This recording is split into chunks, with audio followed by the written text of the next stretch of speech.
جب ہم صوبہ بنانے کی بات کرتے ہیں، جس طرح آزاد کشمیر کے بعد جو ہے وہ فاروق حیدر صاحب نے اس سے ریز کیا ہے، یہ بہت سیریس مسئلہ ہے. اس کے کانسیکوینسز کو میرا خیال ہے ہم نہیں ریئلائز کر رہے ہیں. میرا خیال ہے اس پہ یہی میں کہہ رہا ہوں کہ ہم ہر چیز جلد بازی میں کرتے ہیں. اگر یہی باتیں 2-3 پہلے اگر واقعی حکومت اور ایون اپوزیشن بھی اس مسئلے پہ سنجیدہ گفتگو کرتی.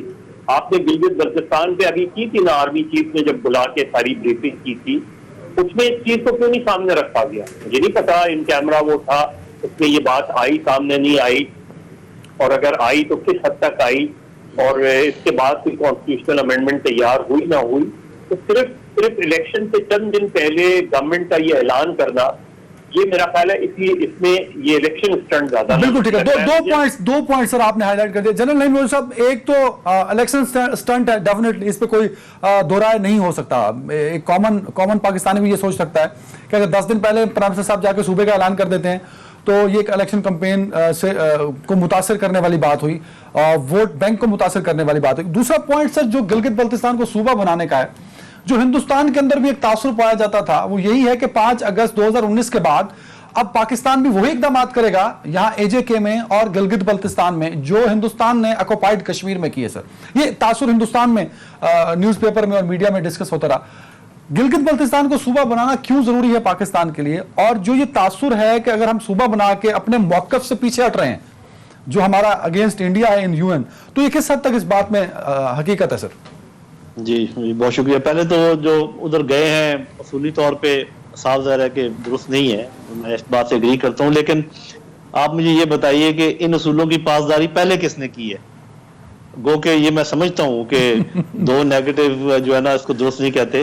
آپ بتائیے پنجاب میں جب الیکشن ہوتے ہیں، جنرل صاحب بڑی معذرت، آپ بڑے ہیں سر، آپ بڑے ہیں، سنیں سر آپ بڑے ہیں، بات سن لیجئے جی سر آپ بڑے ہیں، بات سن لیجئے. ایک شخص کو پولیس والے نے روک لیا سر، ایک شخص کو پولیس والے نے روکا، کہا کہ تم نے سگنل توڑا ہے، ریڈ لائٹ تھی تم نے سگنل توڑ دیا، اس نے کہا جی 4 پہلے بھی توڑ کے جا رہے تھے. جی آپ جو لطیفہ سنانا چاہتے ہیں سنا لیں. بات یہ ہے کہ الیکشن کمیشن جتنا مضبوط ہے اور باقی لوگ جتنی پاسداری کرتے ہیں، اسی تناظر میں آپ دیکھیں، آپ یہ نہ سمجھیں کہ ایک سائڈ پہ آپ فرشتے ایکسپیکٹ کر رہے ہیں اور دوسری سائڈ پہ اس بات کو چلیں یہاں چھوڑ دیتے ہیں. گلگت بلتستان آپ کو پتا ہے کہ گلگت اور بلتی لوگوں نے خود آزاد کروایا تھا اور اسی وقت پاکستان سے الحاق کا اعلان کر دیا تھا. یہ اور بات ہے کہ چونکہ استصواب رائے کے پیش نظر ہم یہ چاہتے تھے کہ اس کی یہ بیک گراؤنڈ ہمارے ناظرین کو پتا ہے، آپ کو بھی پتا ہے. میں بھی اس کا حامی ہوں کہ اس کو بھی صوبہ بنانا چاہیے، آزاد کشمیر کو بھی بنانا چاہیے، لیکن میں جو طریقہ کار ہے وہ دوسرا بتاتا ہوں. میں کہتا ہوں سب سے پہلے آپ جائیں UN میں، ان کو کہیں جی کہ آپ کے نگرانی میں ہم یہاں پر پارشل پلیبسائٹ کروانا چاہتے ہیں تاکہ آپ دیکھ لیں کہ لوگ کیا چاہتے ہیں. وہ صاف ظاہر نہیں مانیں گے کیونکہ ہندوستان نہیں مانے گا. پھر آپ ایک ریفرینڈم کا اعلان کرتے ہیں کہ آپ کہتے ہیں پوری انٹرنیشنل کمیونٹی آ کے دیکھ لے، ہم ریفرینڈم کروا رہے ہیں اور پوچھ لیں لوگوں سے کہ آپ کس کو جوائن کرنا چاہتے ہیں. اس کے بعد اگر آپ کرتے تو وہ بیانیہ رد ہو جاتا جو ہندوستان کی طرف سے یا ہمارے کچھ لوگوں کی طرف سے ہے کہ جی ہم بھی وہی کر رہے ہیں ہندوستان نے. لیکن ایک بہت بڑا فرق ہے، ہندوستان نے آکوپائی کیا ہے اور آج بھی وہاں پر الیکشن نہیں کروا سکتا، اور ہم ان لوگوں کی ایک پاپولر ڈیمانڈ ہے اس کے مطابق جا رہے ہیں اور الیکشن بھی کروا رہے ہیں. تو بہت فرق ہے، ان دونوں کو ایسے اکٹھا نہ جوڑا جائے. بالکل ٹھیک ہے. عبداللہ چیمہ صاحب، عمران خان صاحب گلگت بلتستان ہے، اپوزیشن کی جانب سے بڑے تحفظات ہیں اور جنرل صاحب نے بھی کہا، مظہر عباس صاحب نے بھی کہا، تو آپ کے خیال میں واقعی PTI کی جانب سے ایسا کچھ کیا جا رہا ہے کہ الیکشن گلگت بلتستان کو انفلوئنس کیا جائے وہاں پہ؟ کیونکہ دور تو PTI کی بھی ہے، نون لیگ کی بھی ہے، پیپلز پارٹی بلاول صاحب پچھلے 20 دن سے وہاں پہ موجود ہیں. جی بالکل انفلوئنس تو ہوگا، اور I think this is not the first time جو اس طرح ہو رہا ہے. جب بھی اس طرح کے الیکشن میں، چاہے آزاد کشمیر میں، گلگت بلتستان میں، جو بھی گورنمنٹ کی اتھارٹیز ہوتی ہیں، جو بھی ایکٹنگ منسٹرز ہوتے ہیں، وہ جاتے ہیں وہاں پہ، کوئی بھی بہانہ بنا کے جاتے ہیں اور الیکشن کو انفلوئنس کرنے کی کوشش کرتے ہیں. اس طرح ہسٹری پہ دیکھ لیں، آزاد کشمیر میں اور گلگت بلتستان میں جن کی فیڈرل گورنمنٹ ہوتی ہے، میجورٹی آف دا ٹائمز انہی کی گورنمنٹ بنتی ہے. تو ہر جو پارٹی ہوتی ہے فیڈرل میں وہ جو رول کر رہی ہوتی ہے وہ وہاں پہ جا کے انفلوئنس کرتی ہے، کیونکہ وہ اپنی ہار برداشت نہیں کرنا چاہتے. اور دوسرا جو آپ نے ایک بات کی جو کشمیر سے اور گلگت بلتستان کو کمپیئر کیا، دیکھیں اس میں جو لودھی صاحب ان کی بات سیکنڈ کروں گا کہ آپ نے کہا کہ انہوں نے انڈیا نے کیا ہم بھی وہی کریں. جب وار ہوتی ہے تو انہوں نے گولی چلائی تو ہم گولی چلائیں گے، لیکن ایک بہت بڑا ڈفرنس ہے. ہمیں کرفیو نہیں لگوانا پڑے گا، نہ آزاد کشمیر میں اور نہ ہی گلگت بلتستان میں, بیکاز عوام ہمارے ساتھ اسٹینڈ کرتی ہے. اب برطانیہ میں آپ کافی ملتے ہیں لوگوں سے سری نگر سے تعلق رکھتے ہیں, جموں کشمیر سے, آپ ان سے اسٹوریز سنیں نا, چاہے وہ بزرگ ہوں یا جوان ہوں, تو وہ بہت ہاربل اسٹوریز ہیں.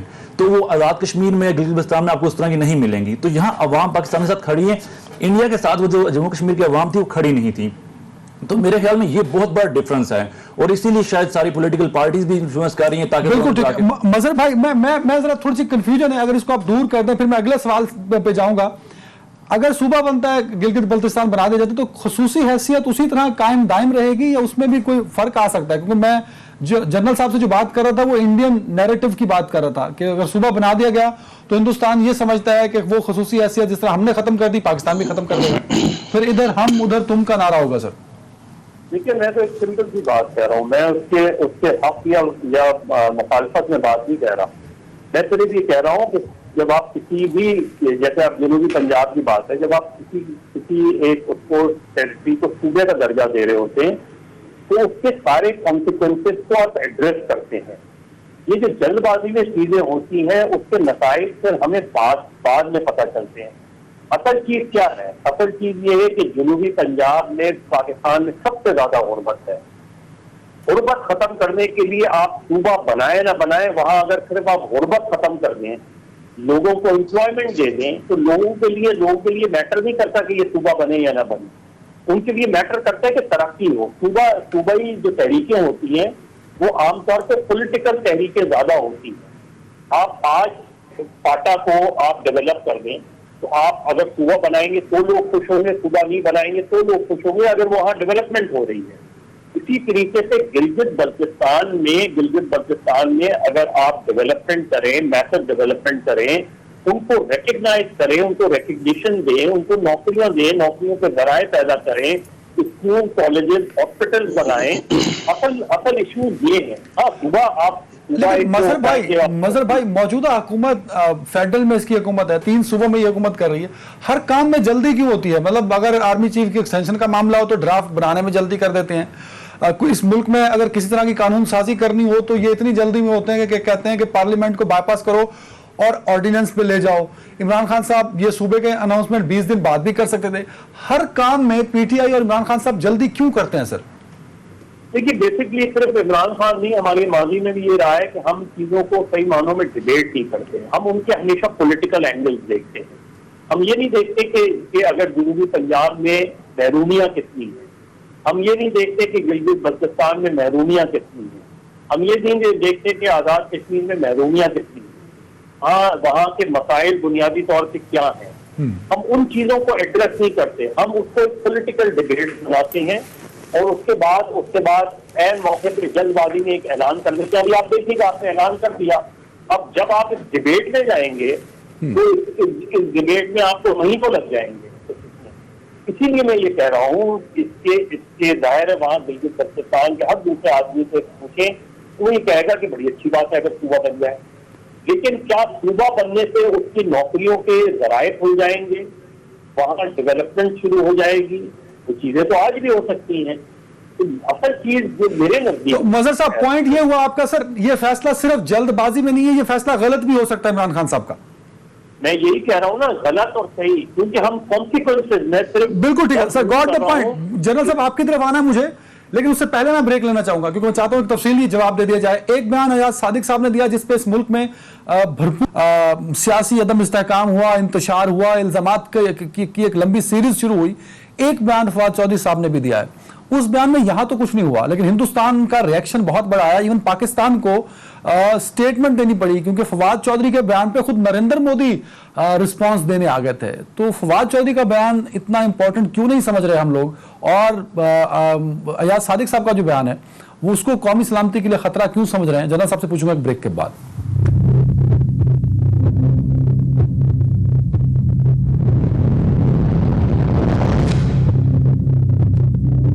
Welcome back. جنرل صاحب, میں نہ ایاز صادق کے بیان کو انڈورس کر رہا ہوں سر, نہ فواد چودھری صاحب کے بیان کو انڈورس کر رہا ہوں. میرا ایک سادہ سا سوال ہے سر, ایاز صادق کے بیان پہ ہندوستان کے وزیر اعظم کو رسپانس نہیں دینا پڑا سر.